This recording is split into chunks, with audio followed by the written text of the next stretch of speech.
শুধু কথাই নয়, কাজেও দৃঢ়তার পরিচয় দিচ্ছে ইরান। সুপার পাওয়ার যুক্তরাষ্ট্রের চোখে চোখ রেখে কথা বলছে তারা। নিজের সক্ষমতার উপর আস্থা রেখে আটকে দিচ্ছে মার্কিন রণতরী। 12 দিনের যুদ্ধে ইসরায়েলকে রণে ভঙ্গ দিতে বাধ্য করার পর এমন প্রতাপ আন্তর্জাতিক অঙ্গনে তো বটেই, মুসলিম বিশ্বেও তেহরানের অবস্থান উঁচু করে দিচ্ছে। বুধবার ওমান উপসাগর থেকে ইরানের জলসীমার দিকে যাচ্ছিল মিসাইল ধ্বংসকারী মার্কিন একটি যুদ্ধজাহাজ। দ্রুতই জাহাজটির অবস্থান শনাক্ত করে পথ আটকায় ইরান। হেলিকপ্টার থেকে জাহাজটিকে হুঁশিয়ারি দেন ইরানের সামরিক বাহিনীর সদস্যরা। পাল্টা হুমকি আসে মার্কিন রণতরী থেকেও।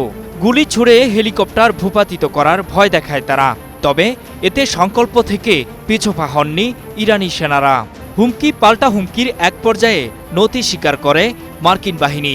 জাহাজটি অন্যদিকে সরিয়ে নিতে বাধ্য হয় যুক্তরাষ্ট্র।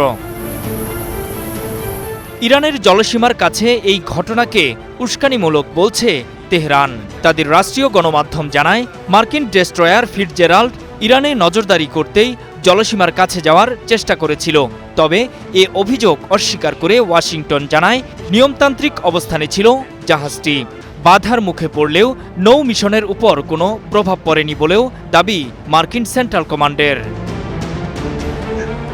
এমন এক সময়ে দুই দেশ আবার মুখোমুখি হলো যখন একদিন আগেই আল জাজিরাকে দেয়া সাক্ষাৎকারে ইরানের প্রেসিডেন্ট বলেছেন, ইসরায়েলের সাথে যে কোনো সময় যুদ্ধের জন্য প্রস্তুত ইরান।